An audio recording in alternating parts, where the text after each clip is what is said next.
because There you that was the only prediction card I didn't finish. Well, now you got the time. I'm like, God, I can't figure that one out.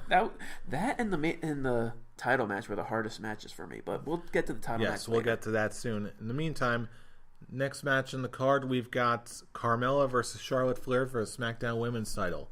Fool, who do you got? I'm gonna pick Carmella. She just won the thing, and I definitely see this. I definitely see the double Iconics interfering on this one, just to push Charlotte away from the SmackDown Women's title, just so the double Iconics can just take Charlotte away. Yes, I think this one conversely is one of the easier ones to call here. Like you said, Carmella, they obviously see some stock in her, and she just won the belt, so it's way too early. And plus, with a feud with the Iconics on the horizon, I think Charlotte Flair will absolutely have a place to go on the card.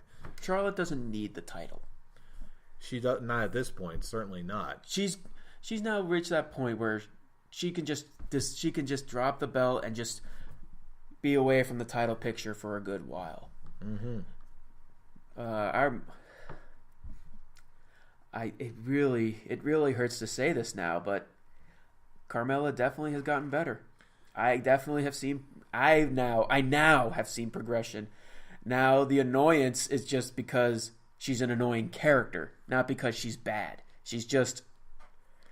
I'm hating her because I'm supposed to be hating her. And I'm just looking at her, I'm like, shit. Okay. You got it. You got me. You got me as a fan, not as just a wrestling critic looking at this person and just think, God, she needs a lot of work. But yeah, she's now reached that point where now I actually do think she does, like, her being a champion, being the SmackDown Women's Champion is actually a good thing for her. See, sometimes the machine works. Better late than never. Mm-hmm. Now going over to the other unless you're side Nikki of Bella, where it's just never. That's a conversation for another time. In the meantime, we've got for the Raw Women's title, we've got Nia Jax versus Alexa Bliss.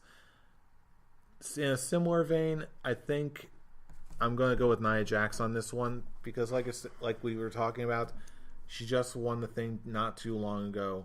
I think it's a little too early for her to lose it, at least not to Alexa. I think this feud is basically coming to an end, and this is when it all comes to a head. Nia Jax wins, walks away with her title, ends the feud, wins it, head held high. Take everything I said about Charlotte and Carmella, copy it, and paste it on this one. Alexa is now at a point where she doesn't need the title. Her last title reign already made her one of the best female wrestlers on the WWE roster. And I just got to say, these Moment of Bliss segments are goddamn the cutest things I have ever listened to. I'm sorry, they're adorable. I'm just listening to it, like, just how she's emoting, and her eyes look like big puppy dog eyes, look like they're on the verge of tears. I'm like, oh my God, this is so cute. And just what she's saying about, the last one, I was in tears laughing. How Alexa was explaining that when her and Nia went to Disney World, and Nia was bullying her about her height and saying, you're too short to get on these rides, even the spinning teacups. They're just cups. You sit in them. And then when they go out, and then when they go to one of the restaurants to get something to eat, Nia tells the waiter, give my friend here something from the kids menu, while she's laughing while eating turkey legs in each hand. I am on the ground laughing my ass off. I'm like, this is the funniest, most adorable segment I have ever heard, I have ever seen in a long time. This takes the whole segments of This Is Your Life, Bailey, and just completely destroys it. This is Alexa at her golden moments. And like I said, she doesn't need the belt. She can now find whatever storyline she's getting involved. Yeah, you're absolutely right. This is the final point of the Nia Jax Alexa Bliss feud. And Nia needs the belt a lot more than Alexa does. You know, First of all, I didn't expect you to have that strong of a reaction to the moment of bliss segment. Oh my god, they're so cute. I was like, oh my, they are adorable. I just want to pinch your little cheeks. She's so gorgeous. I'm sorry, she is though. Okay. Hello, nurse. Teacups. You sit in them. You sit in. Now, after the show's over, now I want to rewatch that segment. But yeah, we're all agreeing Nia Jax. Nia Jax. Next match on the card, we've got for the U.S. title, Jeff Hardy versus Randy Orton. I believe it's mine, or no? Yeah. No, it's mine. Yeah, it's yours. Wow. Well, SmackDown has done it. SmackDown has made me interested in the United States title. I applaud them. The Go Home show made me so invested in Jeff Hardy versus Randy Orton for the United States title. When you look at who you have in the United States title picture, Randy Orton, Jeff Hardy, and now you have The Miz and Shelton Benjamin. I'm like, God, this is awesome. I'm loving this little pack of wrestlers that are fighting for the United States title. But when it comes to this match, I'm going to say Jeff Hardy retains. It's kind of the same story. He just won the thing from the Superstar Shakeup, and I can see more possibilities with Jeff Hardy being the United States champion down the road than Randy Orton does. Agreed. Yeah, I'm picking Jeff Hardy for this one too. Again, he's yet another champion who just got his title. I think it's, even with the way that the U.S. title has been handled lately, I still think it's a little too early for him to lose it. And even though my enthusiasm for the match does not quite match yours, just because I'm sort of bored with Randy Orton in general at this point, this could still deliver. I still have hope, and I still think that Jeff Hardy is going to retain. What I liked about with Randy Orton, because I do agree, he was at a point where he was just looked like he was going through the motions, so it took any entertainment I had and just kind of chucked it out the window. But that's what happens when you're feuding with Jinder Mahal. And I am so glad Jinder Mahal was traded to Raw just to get... I don't want a Randy Orton versus Jinder Mahal for the United States title, which they were going to go for before Jeff Hardy. Mm-hmm. It looked... With this one, it looks like Randy Orton is actually invested in what's going on. When you had the Miz TV segment on the Go Home show... One thing, I cannot believe they actually brought back that SmackDown. Miz brought up the SmackDown top 10 list, but it took Randy Orton's like, dude, no one cared about that Superstar top 10 list. Why are you bringing that up? He actually looked like he wanted to be there. He wanted to actually work. So it got me. I was like, you know what? Good for you, Randy. I'm actually intrigued on what's going to go on with you. And now you got me intrigued of the United States title. Good for you. Because for the people who listen to the show, my feelings on the United States title, it's a breath of fresh air. Yet another reaction I did not expect to hear. It's okay. Good on you, WWE. All right, next match on the card, more up your alley. We've got Seth Rollins versus The Miz for the Intercontinental title. Oh, yeah, it's my turn, right? Oh, no, wait. Wow, why do I keep forgetting that? Whose turn it is? Yeah. Whose turn is it? Let's go with me. Did you put your prediction for Jeff Hardy and Orton? Yes, I did. Oh, okay. Yes, Jeff Hardy. Okay, yeah, I'm having a brain fart on this one. Jeff Hardy. But yeah, you can go with the Intercontinental. Yeah, Seth Rollins, I think he's going to hang on to this since it looks like Miz is going to be set up for something new after this, either a feud with Daniel Bryan in the near future, or even a feud for the world title at some point.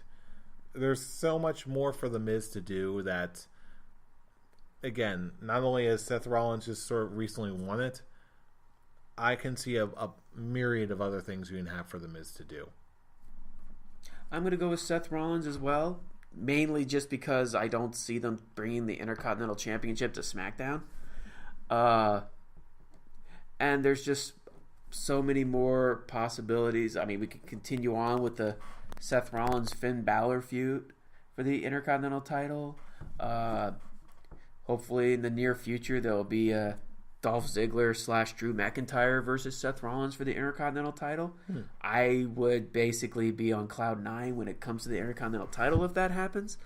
But yeah, I'm gonna go with Seth Rollins on this one. Successful retain. Mm-hmm. And now, finally, that brings us to our main event of the evening. For the WWE Championship, we've got yet another match between AJ Styles and Shinsuke Nakamura. Fool, who do you got? I said it earlier with during the Joe Reigns segment.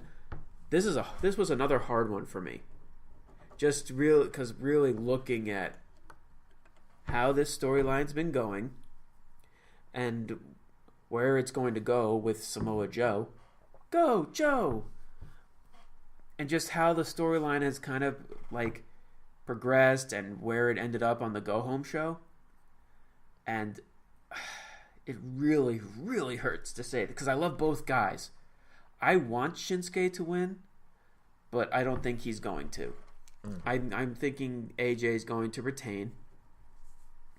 And the way I see it's happening, especially now that it's a no DQ match, I see Shinsuke trying as a way to not hurt Shinsuke, because Shinsuke is another superstar who is white on fire.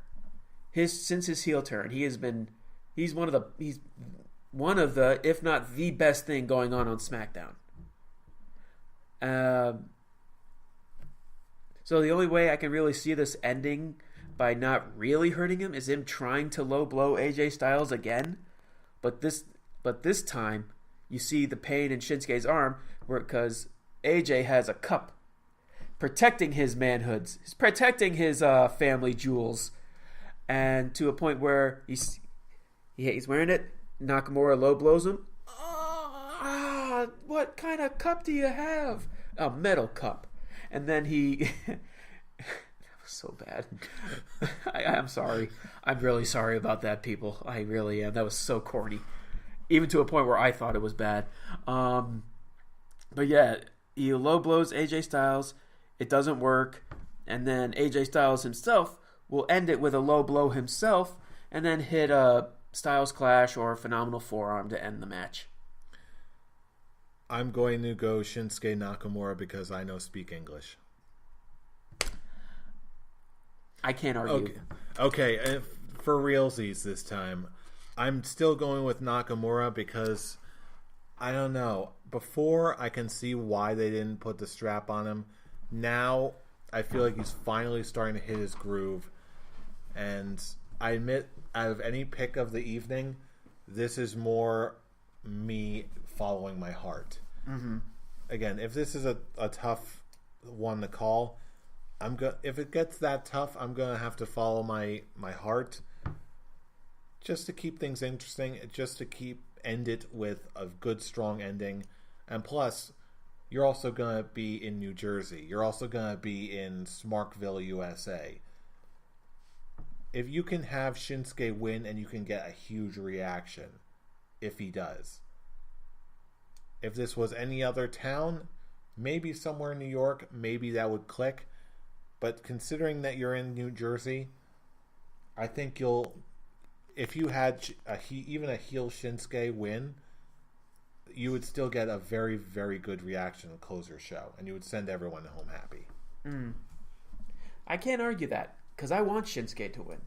I'm just not thinking with my heart. I'm thinking with my noggin. Of course you are. But Cesaro's not on the show, so I don't have to think with my penis on this one. I had to go there. And that will lead to your victory, I'm sure. Yeah, that probably will lead to my victory and one step closer to winning back that title. Oh, please. This title will be... The Scholars of Wrestling Championship will be defended at Money in the Bank. So of course you're not defending it this time. Like I said about... It's like, that's it. As former champion, I'm inducting my rematch clause. No, I'm just kidding. There's no rematch clause. Like I said about this Roman Reigns Samoa Joe match, feud, whatever. I can see this